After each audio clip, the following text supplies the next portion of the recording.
I think we can go ahead and get started. There will be a minute or two of introductions anyways. So thank you to everyone who's joined. Thank you to all the folks from BPCA. If you are new to this project, I will not give a detailed overview, but basically that we all can see the construction going on outside, and there are some updates on the timelines of that construction and the impacts to Gateway. So the Gateway Tenants Association, I'm Anna Bain. I'm co-president of the Gateway Tenants Association. We have a few other folks, Robin Forrest, Jeff Galloway, Mark Liebman, Mary Mooney, Carlene, and I'm definitely missing at least one more. But we have a few, the board members of the Gateway Tenants Association have worked with the BPCA, the Battery Park City Authority, to put together this Zoom call so that they can give us a presentation about what those timelines are, what the impacts are going to be. And without further ado, I'm going to turn it over to Jeff Galloway, who's going to introduce the BPCA guys. Okay, you've done a pretty good introduction already, so I won't spend much time other than to note that this is actually the fifth such meeting that we've had, joint meeting on the Resiliency Project with the Battery Park City Authority. We anticipate continuing this into the future as the project continues. It's going to last for a long time in areas near Gateway. And the main purpose of tonight's meeting is for the authorities, team people, to let us know what we can expect over the next 6 months or so. So with that, I don't know, Rami, are you starting off? Dan, Yeah, who's go I'll ahead. start off. Thanks, Jeff. I really appreciate it. And thanks, Anna. Hey, everyone. Good evening. My name is Rami Metal. I'm Senior Vice President of Communications and Public Affairs here at the Battery Park City Authority. As Jeff noted and Anna noted, there's work going on around Battery Park City now in earnest. We've been doing site readiness in different places, but now we started work on the South Cove. That's more extensive, and that's for the flood barrier system. And that work is going to be starting by Gateway very shortly. So we want to take this opportunity to update you. Please keep in mind we're going to present you all the information that we have right now as best we know it. If there are things that we can answer, we'll be sure to get back to you shortly with as much information as we have. We want to prioritize giving you accurate information as opposed to what we think and hope, but not aren't really particularly sure about. So keep the questions coming. Let us know how we can do better on outreach and everything else at the end. And I'm going to hand it over to Dan so he can run through where we are today. Okay. Thank you. Thank you very much. Anna, did you want to say one more thing? Yeah, Dan, I was just gonna say one more thing, just etiquette for everybody. Please put your questions in the chat, and we are planning to answer the questions at the end after the presentation. I think BPCA is going to answer a lot of the questions you have in the presentation, so we will get to them. There's Q&A time, but just put them in the chat and we'll answer later. Thank you very much, Anna, Jeff, and Rami. My name is Dan Dixon. I'm the Senior Director of Design Management at Battery Park City Authority. And, I'm sure a lot of you are familiar with the project already. So I have a few table setting slides at the beginning, and the whole presentation is fairly short. We just want to give you the most up-to-date information as we have it. Let's see if I can go to the next slide here.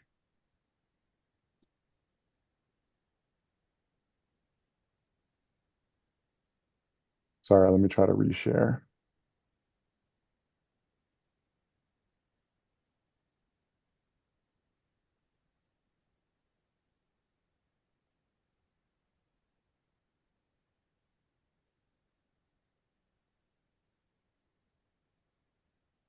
Okay, there we go.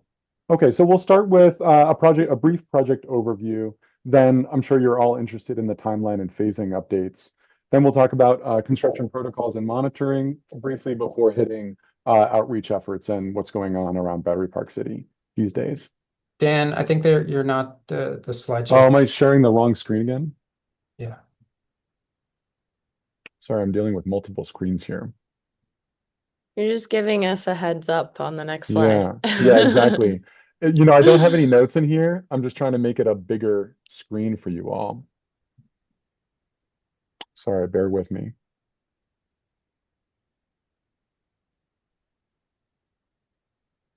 It was take your child to work day, and so Dan had a busy. That's right. That's right. I'll take any excuse you give me, Rami. All right, so let's see. Maybe if I put the presentation over here, it'll be better.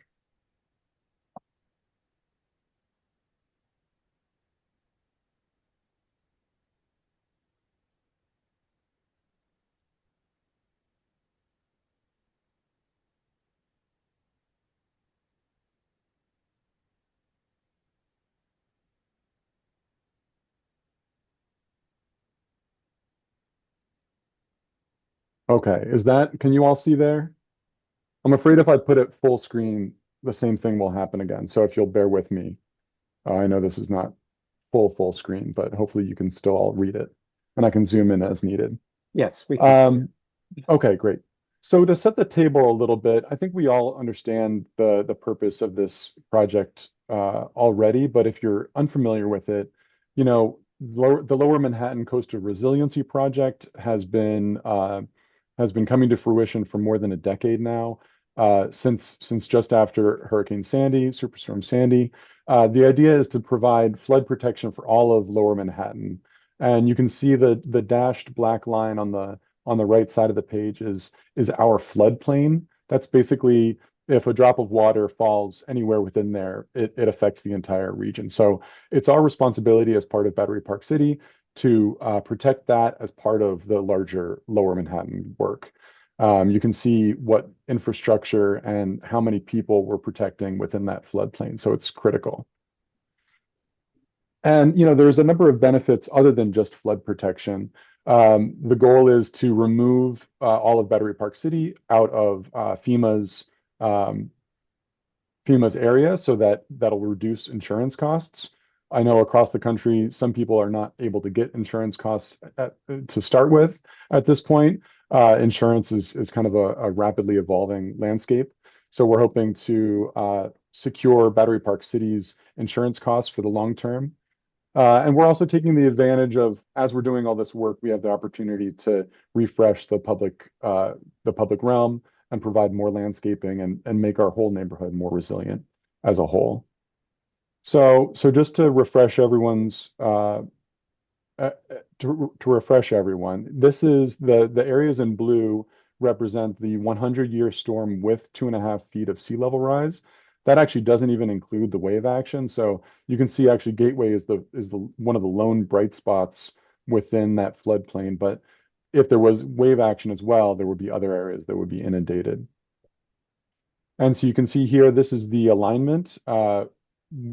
Gateway is located within the South Esplanade, as you all know, which is what we're calling Reach 6, which will be important later when we talk about phasing.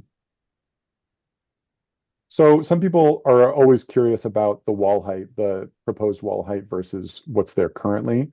So at the north building, there's currently a wall height of 20.6. Now that 20.6 feet comes from the datum of the low seawater elevation, right? So to give you an idea, most of the esplanade around Battery Park City is at plus 9.5.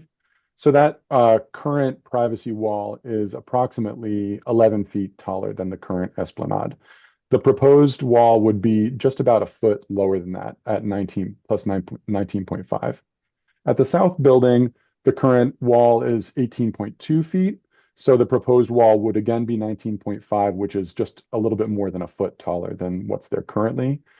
And it should be mentioned that the from grade to the south, it'll be about 8 feet from grade, to the north about 10 feet from grade, and only 4 feet at the esplanade because you might know this already. I find it quite interesting. Since Gateway was built at a different time of Battery Park City's history, it was actually part of the original plan. Some of you may know this. And so it was built with a different relationship to the water. Parts of Gateway actually cantilever over the platform, which is again pile supported over the Hudson River. So because there wasn't enough room to navigate and build the wall right outside of Gateway, we're actually reconstructing the platform along this entire stretch. So what that does is we can build the platform a little bit higher. So it'll go from 9.5 to 12 at the apex and then ramp back down at Esplanade Plaza. But the other thing that that does is the ability to make the wall a little bit lower right in front of Gateway. So right in front of Meze, it'll only have to be about 4 feet tall. So let's get into some timeline and phasing. You might be aware of the overall timeline by now. We've broken ground in a significant way already, and our goal is to finish in late 2030. We are ongoing several site readiness efforts, including the tie gate at Albany Street, the tie gate at Rector Place, and then similar tie gates are occurring at Chambers, soon at VC Place, ongoing at Stuyvesant, and then there's several efforts in North Cove, including relocating a lot of utilities, a lot of water mains. There's a lot of infrastructure under North Cove, as you might imagine, that needs to be, first of all, verified that it's where it is according to the as-built, and then some needs to be relocated due to construction. But the flood barrier system itself, as Rami mentioned, we're already mobilizing in South Cove. So that's happened in the last several weeks. North Cove, we've begun in earnest planning for the main construction there. And as we'll talk about, along the South Esplanade and the south portion of North Cove, we're mobilizing there very soon. So the areas directly adjacent to Gateway, let's talk about that. So the Albany Street tide gate that I mentioned has been ongoing for a couple months now. The goal is to finish that in 2026.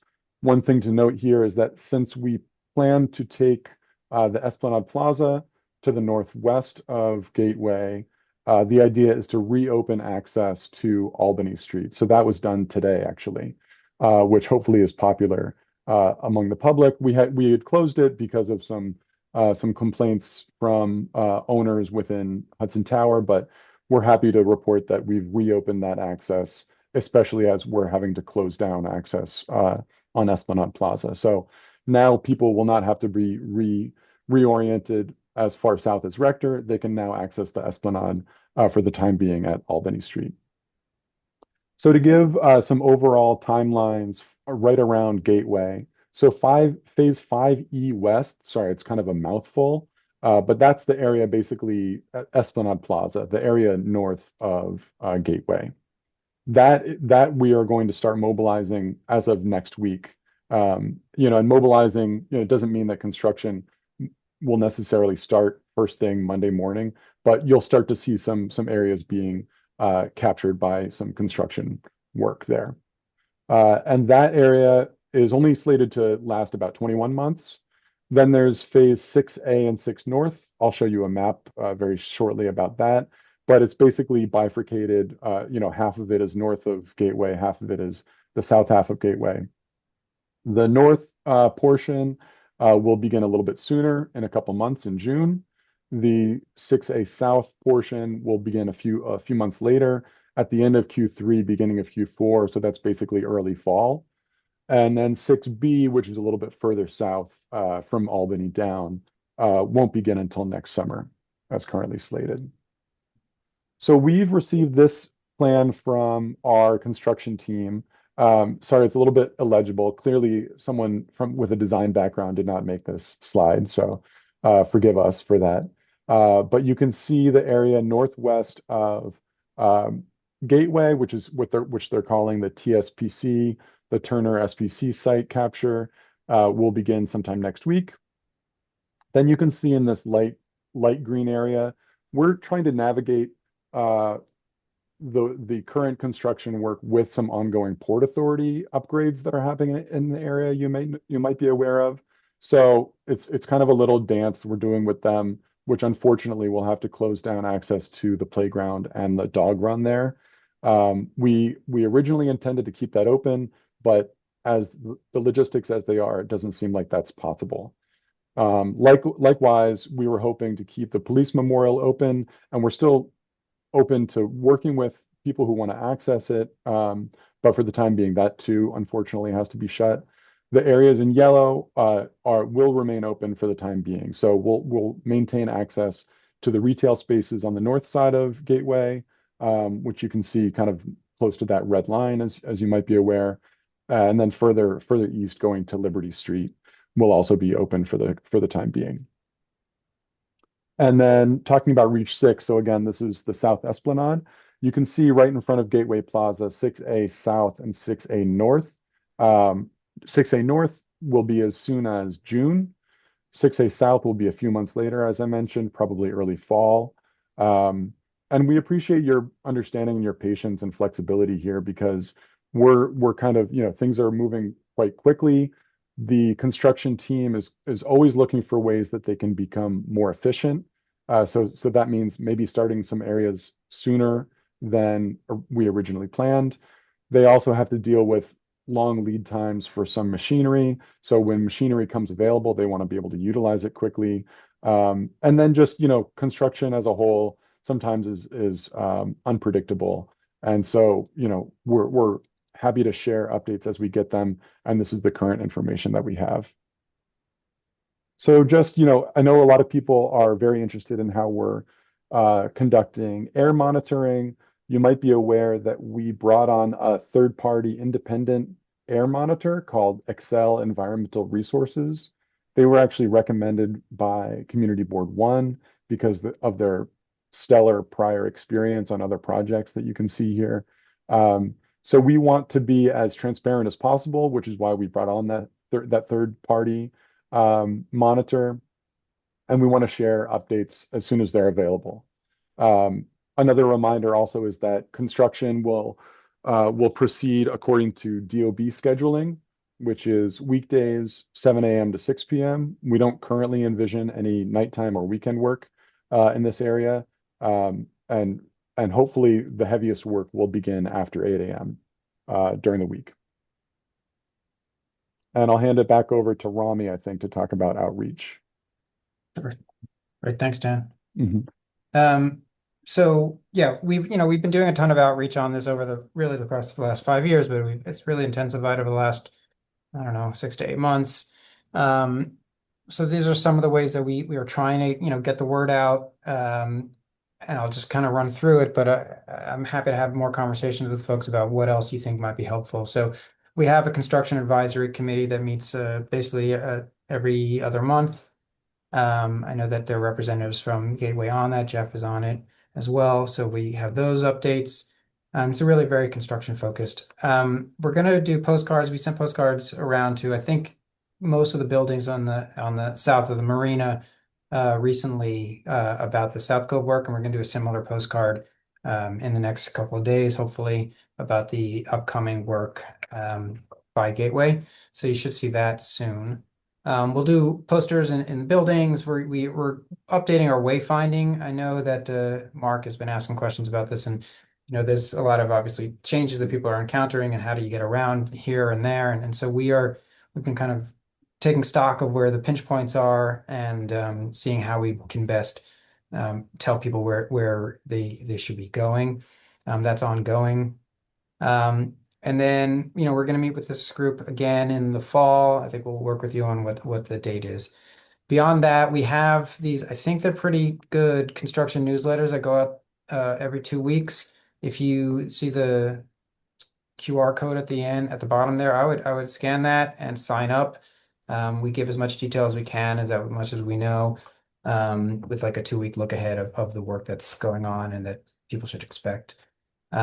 We have drop-in sessions that Nick and Michael and some other people from our team, I think Becky's on the calls are on. So please stop by. There's one in the evenings and one on Fridays during the middle of the day. We've talked to a ton of people one-on-one. We have our project website that you see on the top there. We're constantly updating it. There's information about Gateway there. We're gonna build it out as this work begins. We go to different programs. So we'll be at the farmers market. Mike will be at these different programs that we do and hand out information. He has a project bike. We put flyers in buildings. We go to the community board and LMCR quarterly meetings. So there's a lot of work that we're doing. But again, happy to hear from folks about what else we can do. Next slide. But we thought it would be we'd be remiss if we didn't say some of the good things that are happening here all the time. And we just reopened the ball fields. We refurbished them. We had a really great time with the Downtown Little League. I think this was Friday night. If you haven't checked out the fields, please go down. They're really nice and improved. There'll be a scoreboard coming in later, I think in the summer as well. So we're happy that got done. It was a little delayed because of the terrible weather we had over the winter, but it's in great shape now. We are going to be putting our summer programming guide soon. So you'll get that in the mail, and it's going to be a great summer, especially in Wagner Park, but also Rockefeller and other places. So look out for that. And then lastly, the park lawns are open for the season. I think all of them now, and with extended sort of daily hours will begin on May 1st. So that's some of the stuff. Oh, and lastly, we opened the Pavilion Classroom. If you haven't been down there, check it out. We'll be having programs and events down there as well. It's really a fantastic building. Then next slide. And I think we're ready to take the questions. Obviously, there are a bunch of questions in the chat. So if you want to, maybe Yeah, we'll try to kind of MC them for you. Yeah, that'd be great. Rami. And one question that popped up immediately is that I think you have on slide 13, you have a timeline for the various reach 6 subparts on when they would start and when they would end. But you also mentioned 5E, which is the Esplanade Plaza and the capture area. There is what ends up closing the dog run and the playground. How long do you anticipate that area will be closed? And in particular, how long do you anticipate it to be before the dog run and the playground will be available again, if you know that? So 5E West, which is the area that is, pointed at in the blue currently, was originally intended to be 21 months. I think when and how we open the dog run and the playground, I think depends on a lot of factors, how the construction goes in 5E, how the Port Authority work wraps up, and whether or not we have to keep Liberty Street closed to some extent so that construction vehicles can get to the North Cove. So currently, I don't have great information as to when we can reopen those two areas, but we can come back with better information when we have it. Yeah, I think it'd be good to, well, as for everything else, keep us all up to date on when schedules become clearer on these kinds of things. So I think Anna and or Mark were going to be basically picking questions out of chat. Have either of you, I see we got a lot of them in there. Can one of you start feeding them to us? Yeah, you guys talked about the air pollution monitoring. We've gotten a few questions about vibrations and tremors in the building. So when the vibrations are being felt, I know Michael already responded in the chat that it's during the working hours. But like, do you anticipate vibrations are going to get worse? Are they concerning for the structural integrity of gateway buildings? That's a great question. We are required to put vibration monitors within all the buildings for just such an occasion. We have been studying the structural fortitude of this project for several years now. We've been confirmed with our engineers that it's no danger to the foundations of the buildings themselves. But we are aware that sometimes there will be vibrations felt.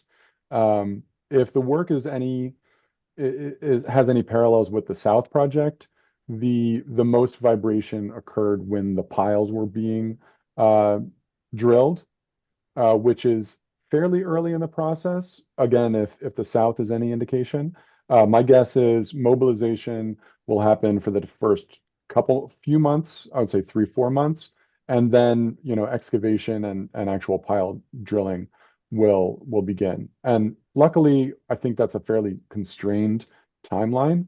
It won't be for half the project, for example. It'll be fairly quick compared to the overall schedule. But that I think would be the point where you would probably feel the vibration the most. And we would make sure that when that's happening significantly in advance, or as advance as what we know it, we'll let you know when that's scheduled to happen and for how long for. Is the On the best way topic to of the find the, oh, go ahead, Mark. on the topic of the vibration, there's been a couple questions regarding Battery Park being built on landfill and the pending lawsuit.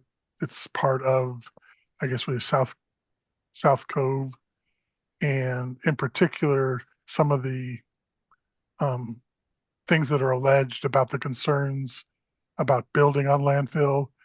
And if you could address in particular the fact that 375 is part of that cantilevered building, what's been done engineering wise, and if those reports are available for people to have a better sense of really what that uh, potential concern is about vibration and being built on landfill. Yeah, that's a great question, Mark. Thank you. There it is very dangerous to build on landfill if you don't go down to bedrock. That's a really key point there. And my understanding is that Gateway, just like all the other buildings, have their piles driven all the way down to bedrock, which makes them very strong. You might be aware of there was a building along the East River that's still, I think, in legal uh, turmoil because they didn't go down to bedrock. They basically made it what they call a float foundation and a friction pile, which really it depends on the fortitude of the soil around it, which East River, just like the landfill under Battery Park City, can't be depended on. You really have to go all the way down to bedrock to be able to provide a measure of stability. And so that is what the buildings do, and that's also what the flood barrier system will do independently. They might be close to each other, but they'll operate independently from one another. So to just answer the question, is there any engineering reports that are available that could be shared with the Gateway residents about kind of a not too technical of an explanation about what's been done to ensure that those piles down to bedrock are, you know, Yeah, I mean, I think actually as part of the EIS, I think there were some engineering studies shared to the ability that we have them publicly available. We can look into what we can share. Um, I know that would assuage some fears. So let's get back to that. Let's get back to you about that. okay. And then just regarding that lawsuit that's still pending, is there a sense, I know you can't really comment on ongoing litigation, but is there a sense that if that litigation isn't resolved in the short term, that the project timeline will start to be impacted? Rami or Nick, do you want to take that one? Sorry, can you repeat the question?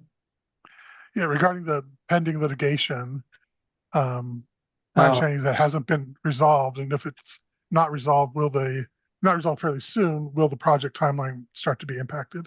without getting into the litigation, the answer is no. Like it is, we're fine to proceed as is right now. Okay, Yeah. thank you. Mhm.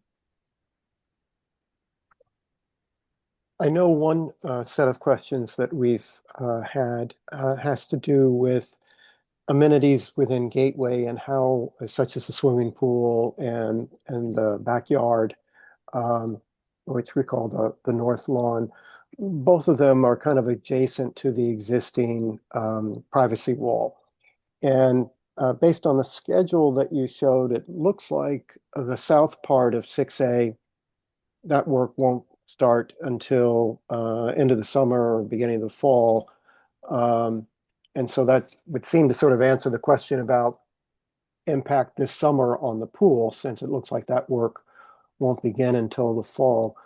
Um, but the area adjacent to the lawn, which is north of 375 north of the high rise there. That area will be captured, but it's not clear. We don't have information about what actually happens after the capture. I mean, are you going to be mucking around in the area next to the privacy wall this summer, or is that something that would tend to come later? To sort of give us a sense of how impacted um, these areas of Gateway would be. And really kind of same question about the restaurant. Do you know when that would cease to be habitable during the construction process? You know, construction is the timelines are currently in flux. I know that you're correct. The 6A South area we won't be touching until the fall. So I think whether or not the pool remains open is a LaFrac question. We can't really answer that. As to the other amenities like the restaurant and the North Lawn, I think we'll have to get back to you about the availability of those over the summer. Okay, thank you. Well, we're talking about the 6A South and 6A North. The line that separates 6A North and 6A South seems to be kind of on the southern side of 375, which would kind of indicate to me that the platform that 375 is partially sitting on, I would think that the longer portion of the project where that platform has to be rebuilt would be part of 6A South, the longer 50-month project. So is that line dividing 6A South and 6A North accurate, or should it really be moved more north, and the longer 50-month project will impact all of the gateway area, the 375 building area? Yeah, that's a good question. My understanding is that the platform has to be reconstructed along the entire face of Gateway Plaza for the reasons I explained earlier. I'm not 100% certain why there has to be a longer stretch on the south. I think there's more construction complexity or some unknowns under there that give it a longer timeline. But we can look into that and get back to you about that as well. Okay. And just to go back to Jeff's question about the pool, I think you surmised that there should not be an issue, and we believe that it's going to be open this summer, but we should talk to you, maybe just double check that with LaFrac. Yeah, we'll definitely be speaking with management about that. And somewhat related, the questions on the vibration, Dan, you mentioned that at least in the South project, the pile driving tended to be the most disruptive from a vibration perspective. When do you anticipate? I guess there's going to be a lot of piles in the 6A area because you've got to redo the platform in addition to the flood wall itself. When do you anticipate that pile work would start? I'm going to have to get back to you, Jeff, about a specific timeline. My best guess is that it'll be 3 to 4 months after mobilization starts. But again, that's kind of anecdotal based on what happened in the South project. So let me get back to you about that. Okay.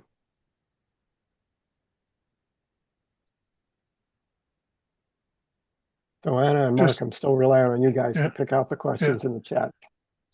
Yeah. Just trying to pick up ones that haven't been answered already. Yeah, There's a question here. Go ahead, Anna. I was gonna ask, there's a few more about air and noise pollution, and I think we had asked this in a previous meeting, and BPCA wasn't sure of the answer, but with the air and noise monitoring, are you doing any of that monitoring inside apartments? I know a lot of people, especially in the first part of the Albany work, had complained that, yeah, the sound barriers are great at street level, but at 4th, 5th, 16th floor, it's still very loud. And same with the vibration, same with the air. So I'm just curious if you guys have updated where the monitors are. So the air monitors, I know that they kind of triangulate because dust and things in the air can come from multiple angles. So I know that they're arranged, both along facades as well as different points within the construction fencing. As for putting monitors within apartments, I think there's some liability issues and maybe some access issues for coming into apartments. That's not typically done. One thing I do want to note is that New York City wide, the standard is to measure particulates that are 10, let's see, 10 micrometers and smaller. We're actually doing more an even finer level of detail there and measuring 2.5 micrometers and smaller. So in hopes that that would assuage some fears here. And Drawing just reference the to, independent monitor does report to Community Board One. So I think Jeff Yes, speak to that yes, a little bit. they do, and they will be appearing on kind of a regular. Well, first of all, they do monthly reporting to Community Board One as well as to Battery Park City Authority. And their representatives will appear in person periodically before the Battery Park City Committee of Community Board One. And so I would urge everyone to monitor the committee meeting schedules. They're posted on the Community Board One website. And if you're interested in attending when the independent monitor is appearing in person, by all means plan to do so. And those meetings can be attended remotely, so you don't have to physically go anywhere for the meetings. You can attend remotely, just like this meeting. just on the follow up to the monitoring, my understanding was that the reports were going to be made available to the public, but I haven't found anywhere whether have been made available to the public yet. Is that still the plan, or if that is the plan, what the timeline will be? They'll be posted, I know, on the Community Board website, and I believe they'll be posted on the Battery Park City Authority website as well. I don't think the first monthly report has occurred yet because they just finalized their contract really just a few weeks ago, I guess. Is that correct, Rami?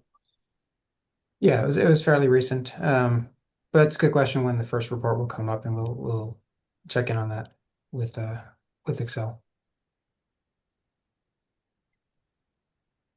Okay. Just drawing reference to yesterday's newsletter, there was a comment there that um, the crews will be doing their initial assessment with a site prep and construction activity focused on the flood barrier system, include the relocation of the utilities, et cetera, et cetera. And then there's another that says the landscape areas and the lower esplanade will remain open throughout construction. And that's appears to be talking about 6A North and 6A South, unless I misunderstood it. So could you just clarify the landscape area and the lower esplanade will be open throughout construction? I think that was that's South Cove.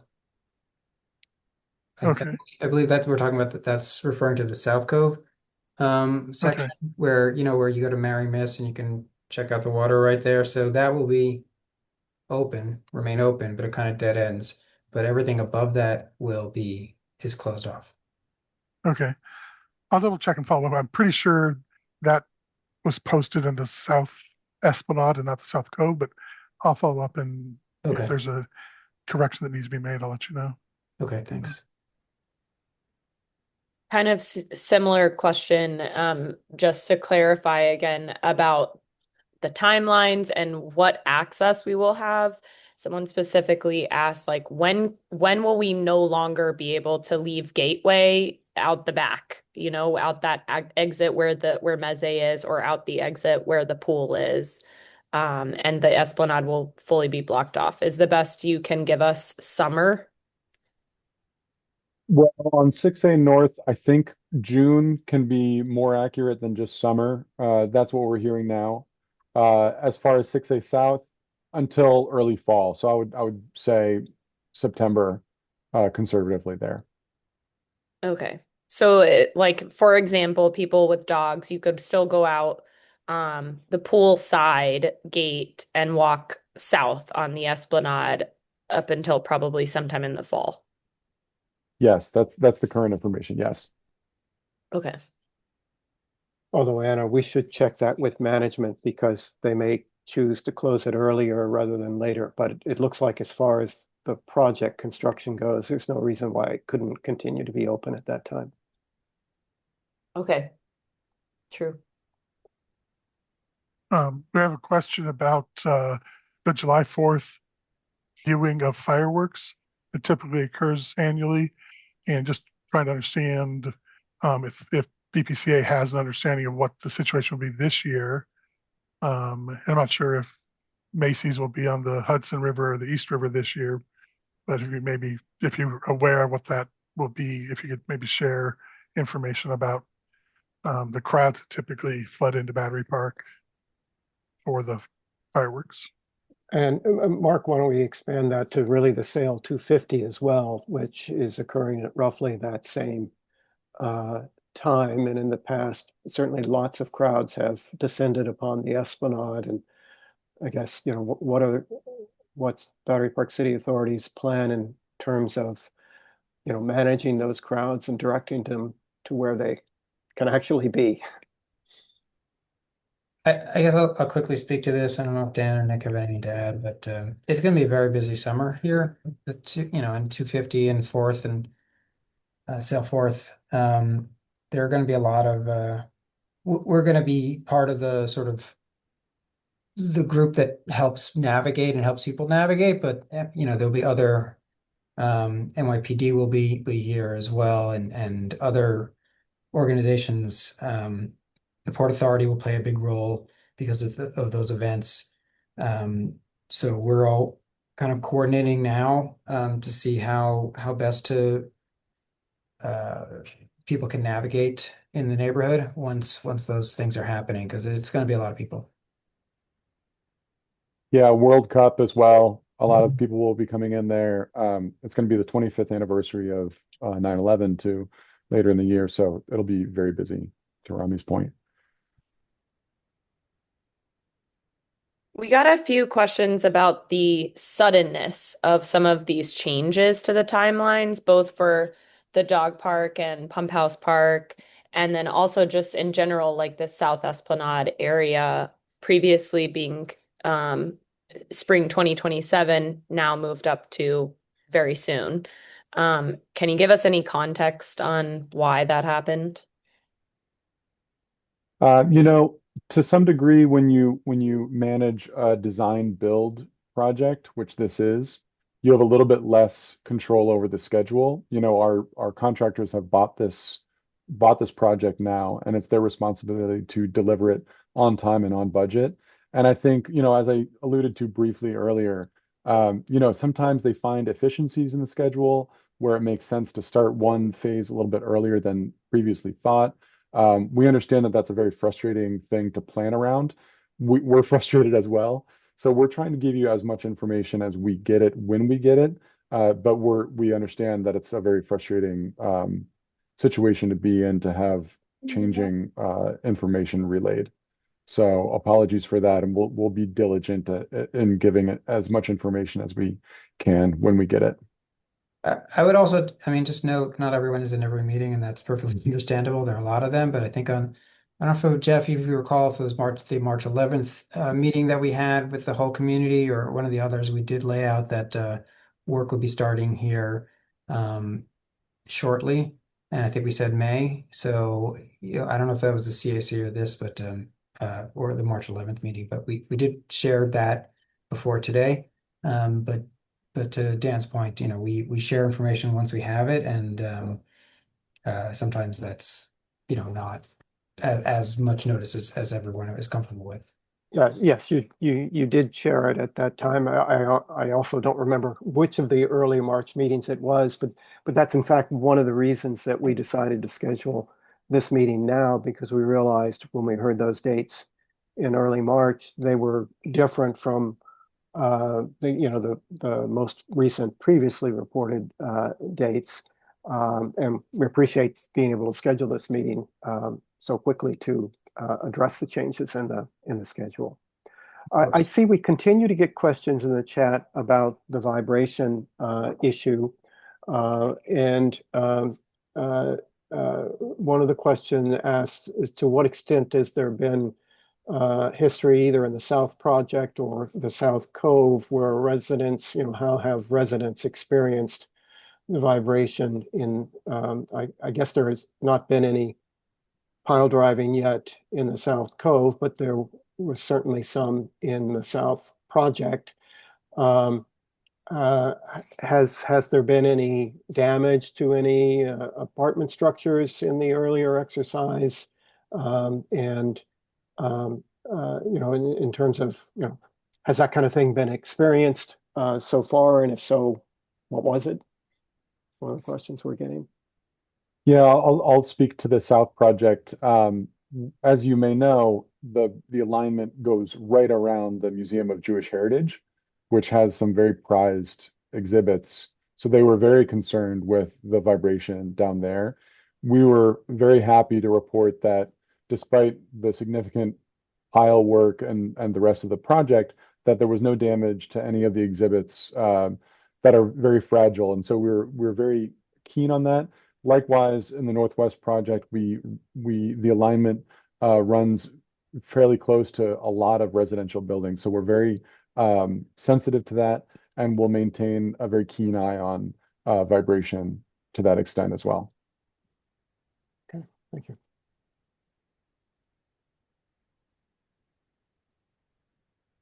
Mark, Anna? I've got a question here about Gateway residents reporting significant brown water in their taps and toilets and showers.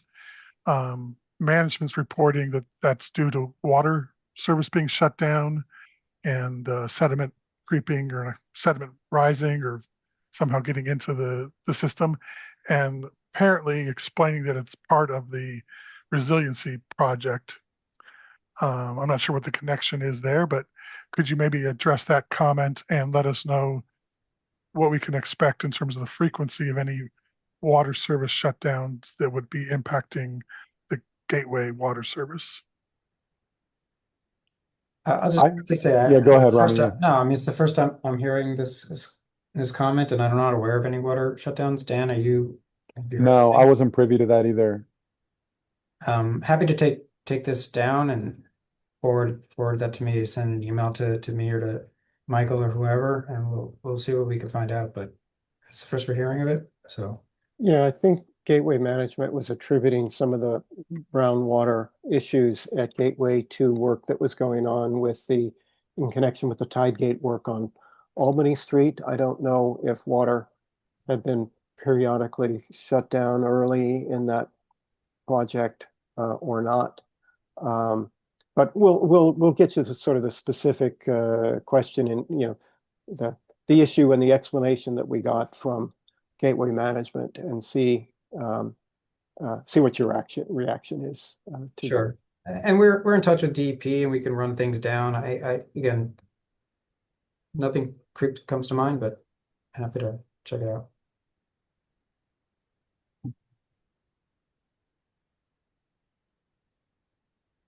Maybe an easy one.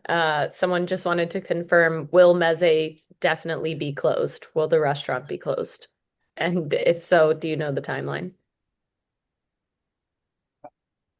As of right now, my understanding is that they'll be operating this summer. Beyond that, I don't really know, and I don't want to quote myself. I don't want you to quote me. So let's. Yep, that's fair. That's all I've heard, but I don't know which one. So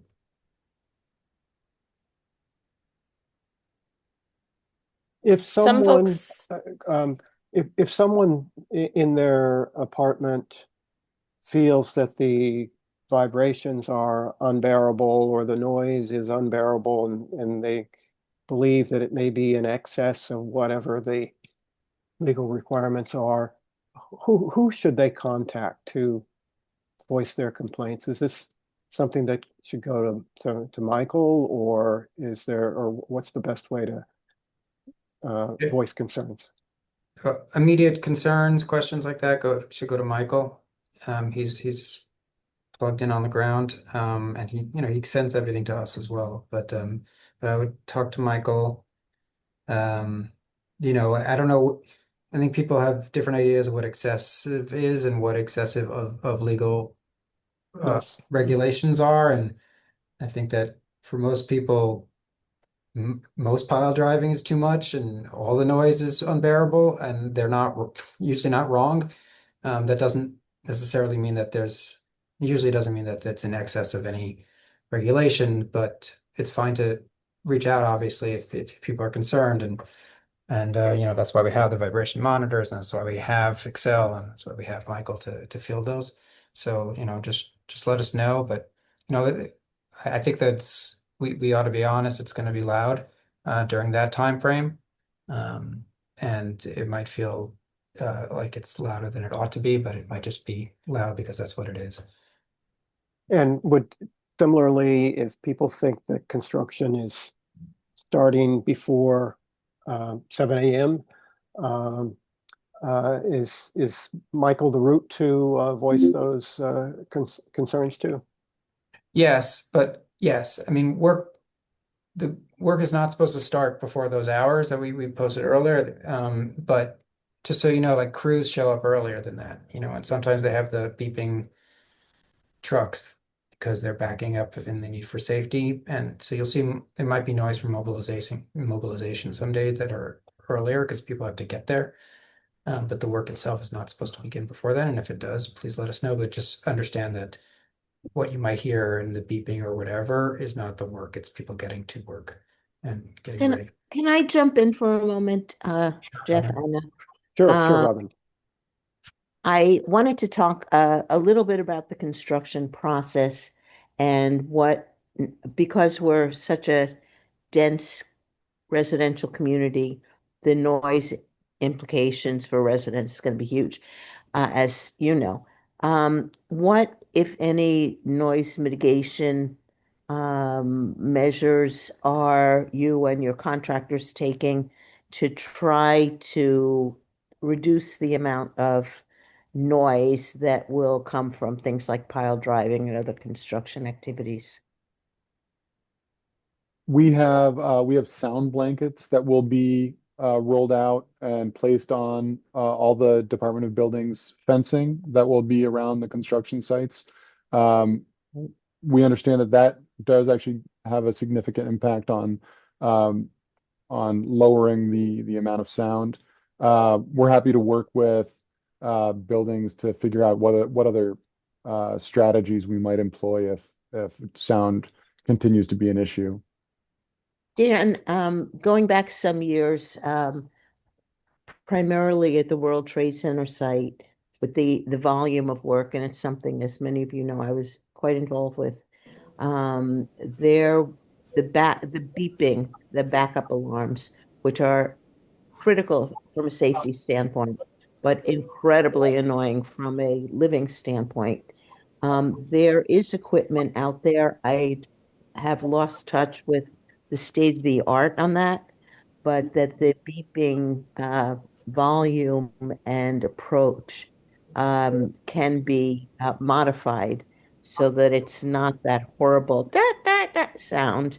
I don't know again because it's been a number of years what the technology is, but I do know that at the World Trade Center site, with the number of vehicles, that was something they were able to do. And of course, they were working 24/7, so that, of course, is more critical during the night. But it's something that, I hope you can consider or look into with your contractors. They presumably are aware of state-of-the-art, community-friendly approaches. So I just throw that out. Thank you, Robin. I'll take that back.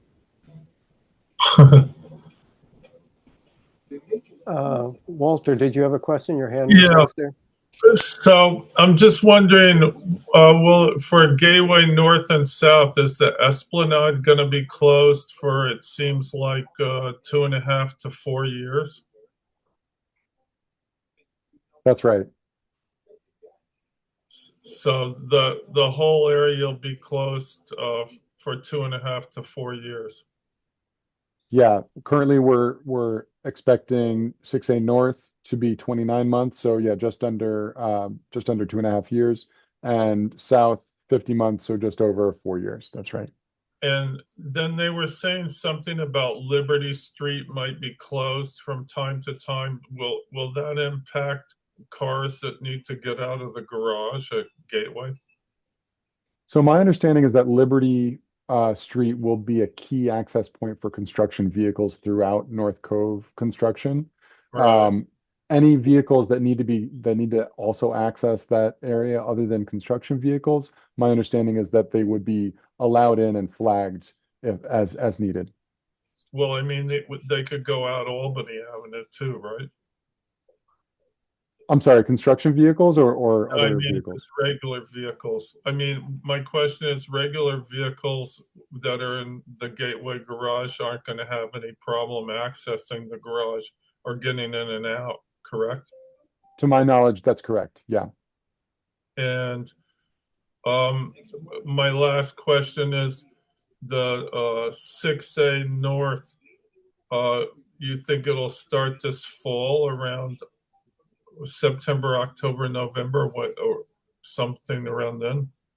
6A North, we're expecting sometime around June to start, and Oh, 6A really? 6A South sometime early fall.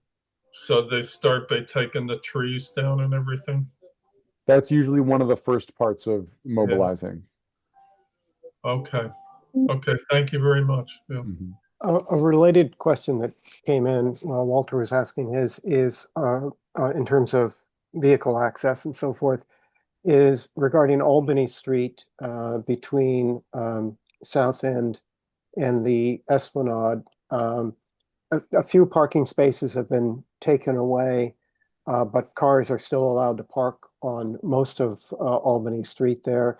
Do you expect that to continue, that degree of availability of parking on Albany to continue to be there as this project goes forward? Or are there going to be loss of parking and lack of safety of parking along Albany Street at some point? So as you're aware, currently the construction is for the tide gate work, as opposed to the main flood barrier system work. I'll have to get back to you as to how different the alignment of that construction fencing is, whether it recedes toward the esplanade or whether it comes out or whether it stays fairly similar. Let me get back to you about that because I don't want to misspeak. Okay. I see a question from Yevgeny. Am I pronouncing your name correctly?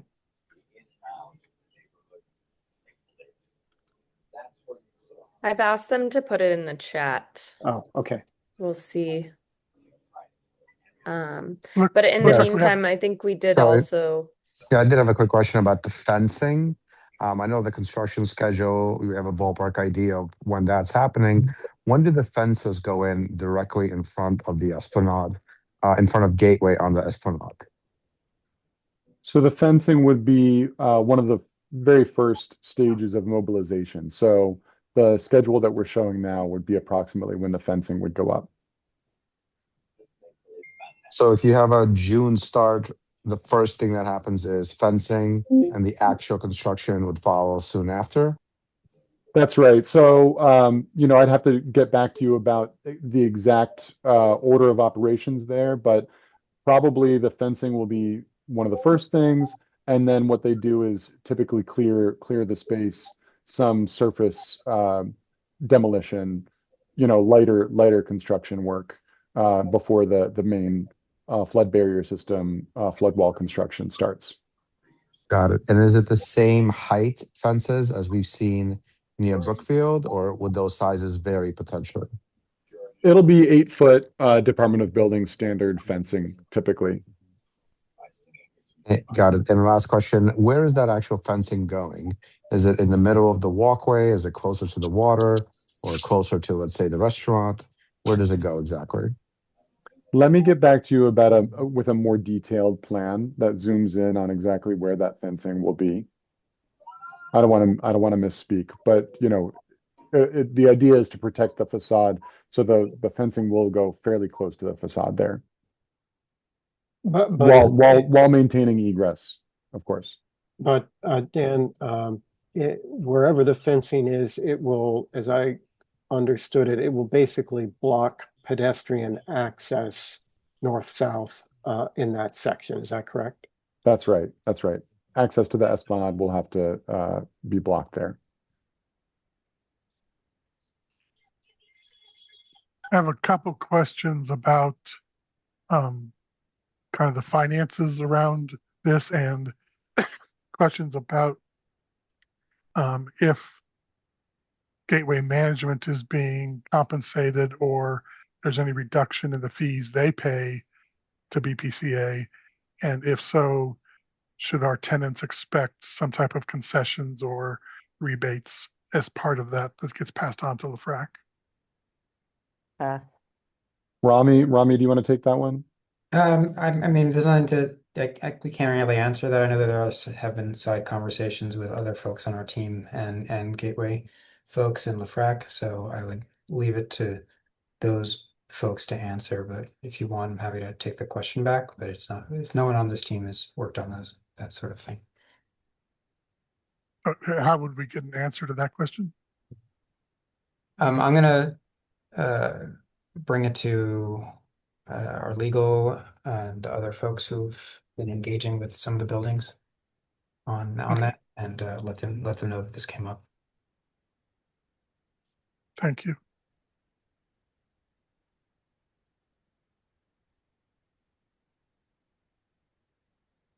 Dan, I think one thing that people will want to be prepared for is that when the work starts on 6A, they should expect significant tree cutting. Is that correct? Yes, yes, especially around the alignment of the flood wall, trees will have to come down. We're hoping to keep a lot of the trees, especially along the lower esplanade there, but I can get back to you with exactly which trees we expect to have to come down. In the area where the platform is being elevated higher than where it is now, does that require the existing platform to basically be removed and therefore whatever trees are in that to be elevated section to be removed until the elevation is complete? Is that what happens, or is there some way to save those trees while that elevation change work is being done? That's a great question. Let me get back to you on that one. A question regarding the Port Authority construction project that's, I think, unrelated but ongoing in the same kind of area as Gateway. The understanding was that originally that was supposed to be completed in second half of 25. And apparently now the permit's extended to Q4 27. Do we have a sense that that's realistic, or do you have any visibility into Port Authority's timeline and when we might get some of that back? We're just as frustrated as you might be, as you can imagine, with that. I'm not really sure what the reason for the prolonged schedule is there. Yeah, Dan, this is Go ahead, Nick. Good evening.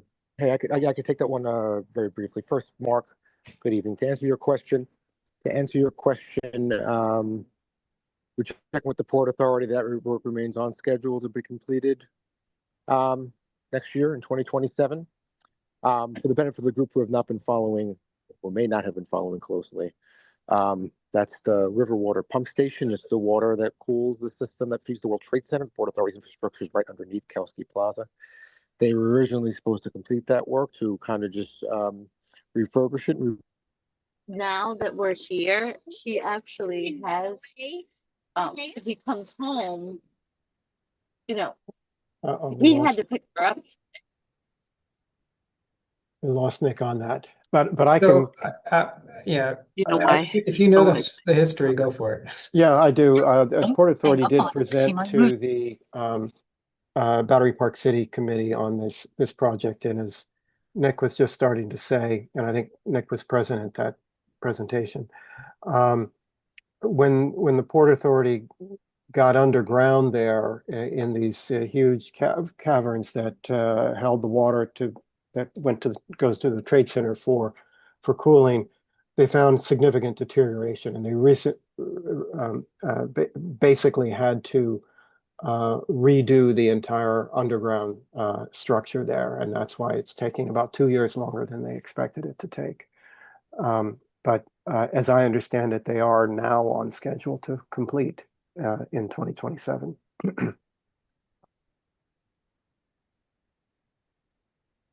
We have just a general comment about the sound blankets that have been installed The comment indicates that if the sound blankets don't overlap at their leading edge, meaning there's a gap between blanket to blanket, that they become relatively useless. And the proper installation of the sound blankets is that they need to overlap at their leading edge. So perhaps you can take that back to the team that's installing those and see if that is in fact something that could help remediate some of the sound issues. That's a good point. Thank you. I see a question in the chat regarding dust monitoring and so forth, and a sort of a follow-up question is what's being done to minimize the amount of dust in the first place? I recall seeing something about that in the environmental impact statement, but Dan, do you have? Yeah, we've already been employing some efforts to suppress dust. The main one is watering the soil so that, you know, a dry soil, especially on a windy day, will just be picked up by the wind. But if it's a little bit wet, then it'll tend to stay down. We've already started to employ that strategy.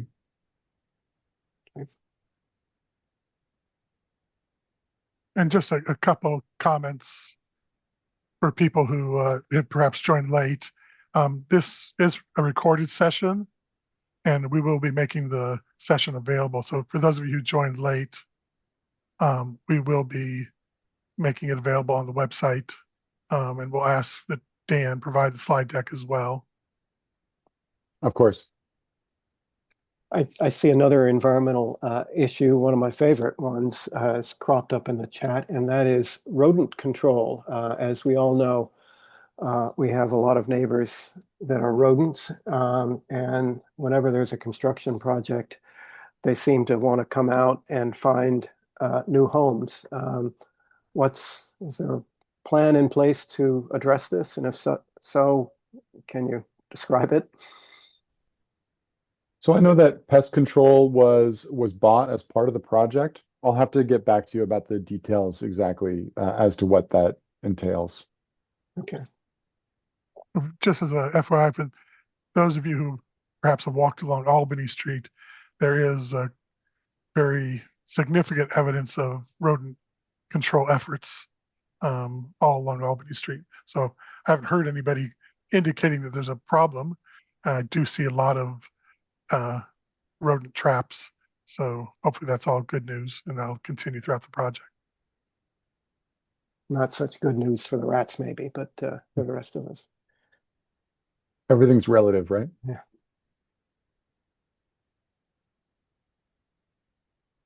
Just an update. It's 58-50. The Knicks are losing.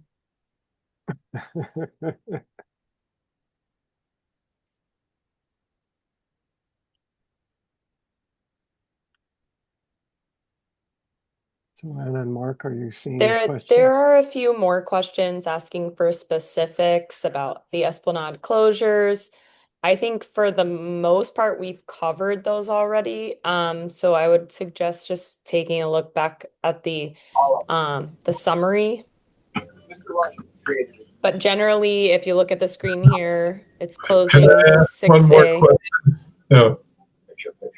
Yep. Go ahead, Walter.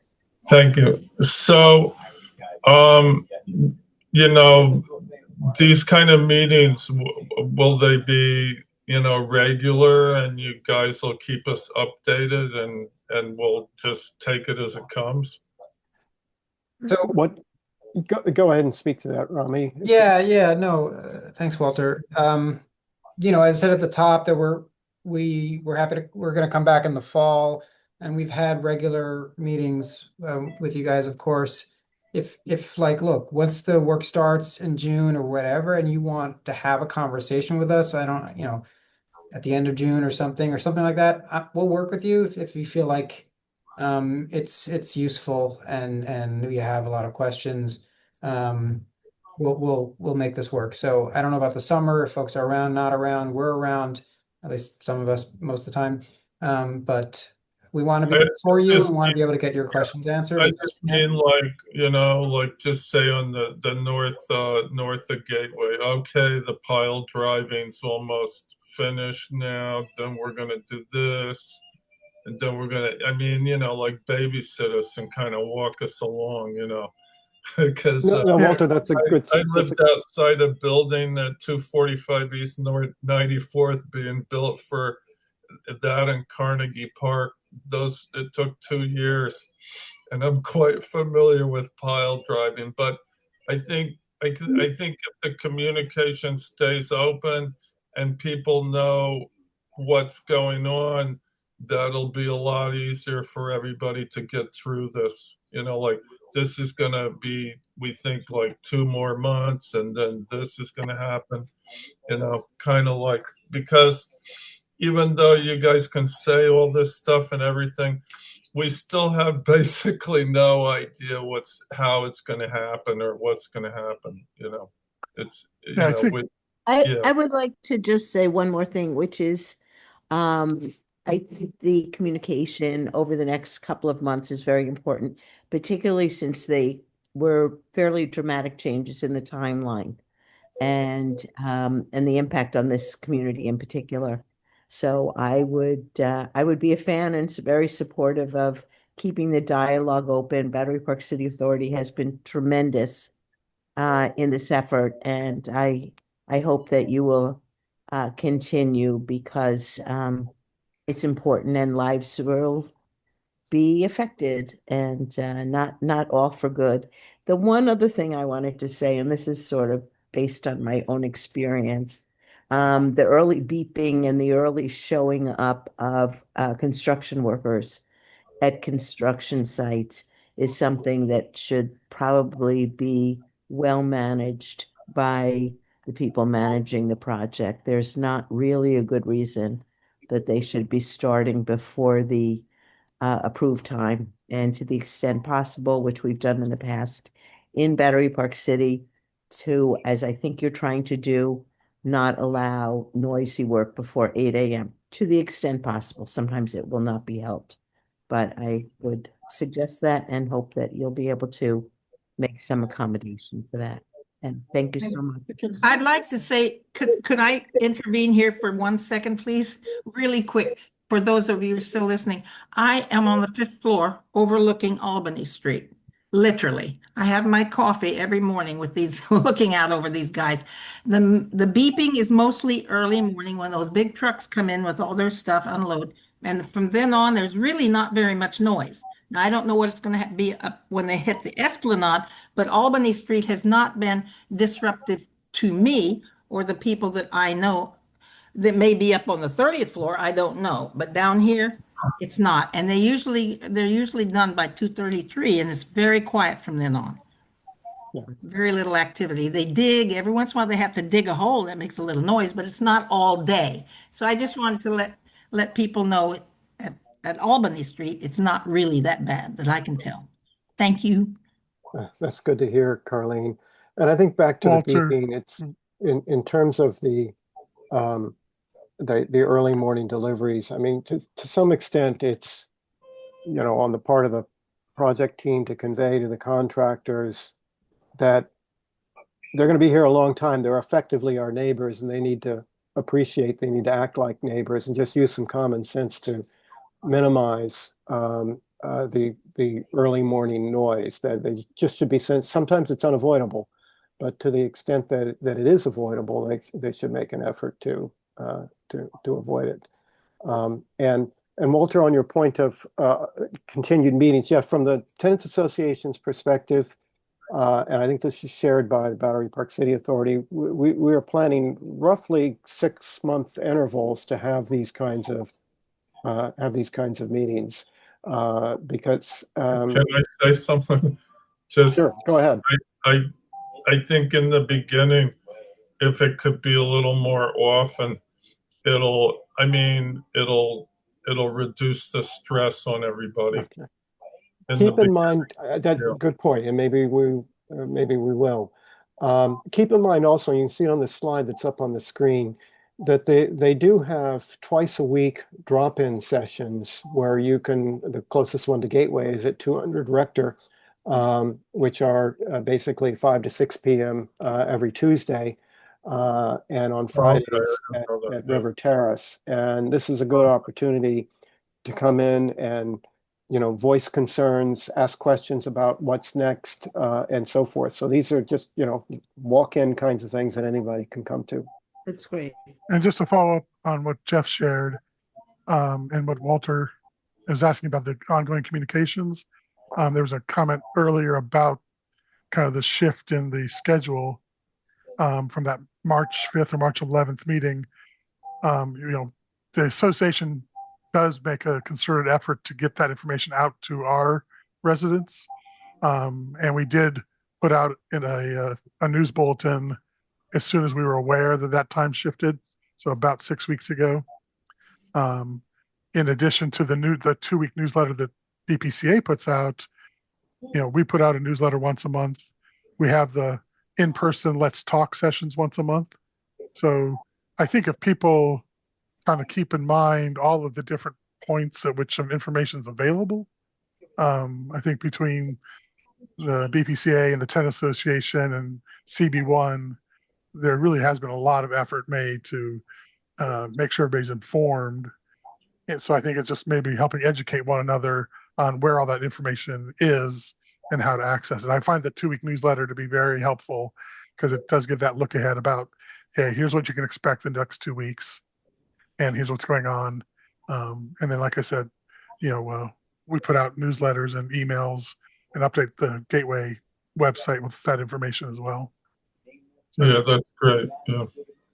By the way, and I appreciate Jeff and Mark, saying maybe you don't need to see us all that often because we have all these other means, which we do. But to Walter, to your point, if you guys decide amongst yourselves how often you want to see us and hear from us, but we're happy to come more often, especially in this early stages. We know it's going to be a change, so if that's what people feel like is helpful, let us know.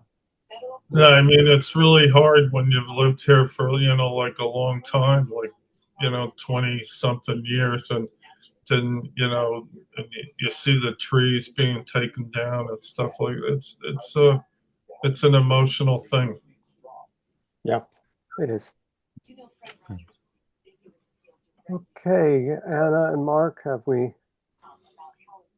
I think we've covered the question. I think there might be a couple people who have a hand raised. Ken Silva, you've asked whether you can speak. I think maybe I need to unmute you. I don't know. I'm looking for you to unmute you.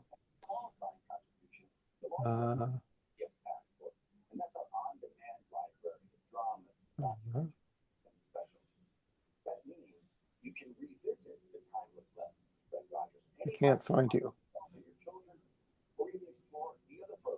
Hold on. Ken is unmuted already. Okay, Ken, go ahead and speak. Oh, we can't hear you. No, you're still muted. Maybe Ken, if you want to type your... Yeah, Ken, we can't hear you, even though you're unmuted. You can type into the chat if you like. I think while we wait for Ken, just one more confirmation that you do not know when the pile driving will start, but you're going to get back to us on that. That's right. I should clarify, it's actually not pile driving, it's pile drilling. So if you're thinking of that, thank you, Jeff. It makes a big difference because, as some of you may have noticed, there's actually pile driving going over in Jersey City right now, which you can actually hear from here. It's not going to be that. It's not going to be fun, but it's not going to be that. And in fact, one of the benefits of being on landfill, as Mark pointed out earlier, is that sometimes you can actually get the piles in by vibrating them in rather than drilling them. As Jeff points out, the difference between driving and drilling is kind of the difference between hitting a nail with a hammer versus using a screwdriver. And vibrating them in is actually even less noise intensive.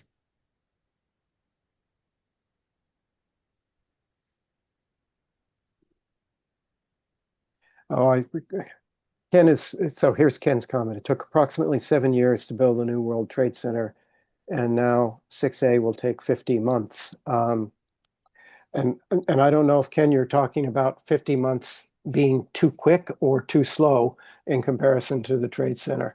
Dan, maybe you can comment on why the work in that section is taking so long, and we're going to be, and he says, way too slow. And similarly, we haven't really talked about it, but it's a similar length of time that the work going on at the marina will take place. Can you give just a brief explanation of why that takes so long in those particular locations? Yeah, and there was a good question about why 6A North has a drastically different timeline than 6A South. I'll have to come back to you with specifics there. We understand that that's frustrating to have such a long construction timeline. The best answer I can give is that wherever there's some perceived obstacle underground, or whether it's remaking an entire platform, which we're doing here, or it's the engineering acrobatics that are happening in the North Cove. Whenever that is the case, there's always a little bit of extra time built in there. But I'll hopefully give you some more detail there soon. Okay. Yes, we appreciate that. And there's a question about some rumors going around about a pump house or a pump station that's going to be built adjacent to Gateway. Is that a rumor, or can that be elaborated or quashed? You might be referring to the sump pump, I believe, or is the pump station next to Stuyvesant? Yeah, I know there's a pump station that's going next to Stuyvesant, but one of the tenants had asked me over the weekend about a rumor they'd heard about a pump station that's going to be built adjacent to Gateway. And that I'll have to get aware of. back to you about the specifics of this, but I recall that when we did the interior drainage modeling, the goal is to prevent any ponding more than 1 foot in depth. And when we did the modeling after we created the wall, there was some depth showing up. I think it was on the northwest corner of Gateway, which necessitated a sump pump being installed to prevent that ponding. So let me get back to you about the specifics there, but I think that might be what they're referring to. And a sump pump in that context, is that like some huge structure, or is it like what people have in their basement kind of thing? It'll be similar to the latter. Yeah, I can get back to you with more specifics there, though. Yeah, I don't think there's any plans to do a structure pump station. Okay. That's right.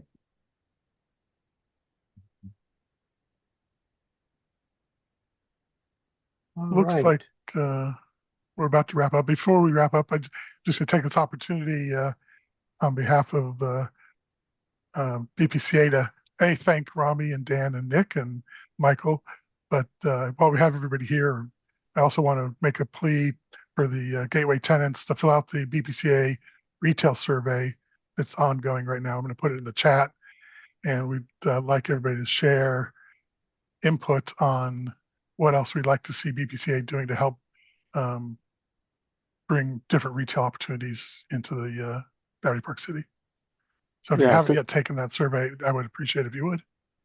Yes, good point, Mark. I think all of us as residents here have noticed our retail opportunities seem to be going in the wrong direction. And so if there are things that people think the Battery Park City Authority can help on, or would like them to help on, or have desires about how to improve retail, by all means, let's make yourselves heard. Love the plug, Mark and Jeff. Thanks so much. We and that, just so you know, it came from hearing from people on the ground and hearing from residents about the retail options. So we're looking into things, and we wanted to hear from folks. Thank you. Okay. I'm not sure, Dan, if you want to make a little plug for your Albany Rector Street design options on. That's right. That's right. Coming up in less than a month now. So May 20th, I believe at 6 p.m. at 200 Rector, we'll have the third installment of looking at what is currently envisioned for the street ends of Albany Street and Rector Place, and what the community prefers goes there. So we've had two already, and we'll have a proposed plan that can then be revisited in a few years on May 20th. And if you don't get all that, both the survey and Dan's meeting in the end of May are on the Gateway website, as well as a lot of other good information. Thank you, Mark. Okay, well, it sounds like we're ready to wrap up. I thank you all at the Battery Park City Authority for helping us host this meeting and sharing this information. I thank all of the GTA Gateway residents to show up at the meeting and raise your questions and help us deal with this difficult time to come. More to come on all of this, and as Mark says, look out for our notices and our newsletters and emails, and we will see you around the neighborhood. So we're signing off. Thanks so much for the time. Thank you. Thank you. Thank you, Thank you. guys. Bye-bye. Thank you.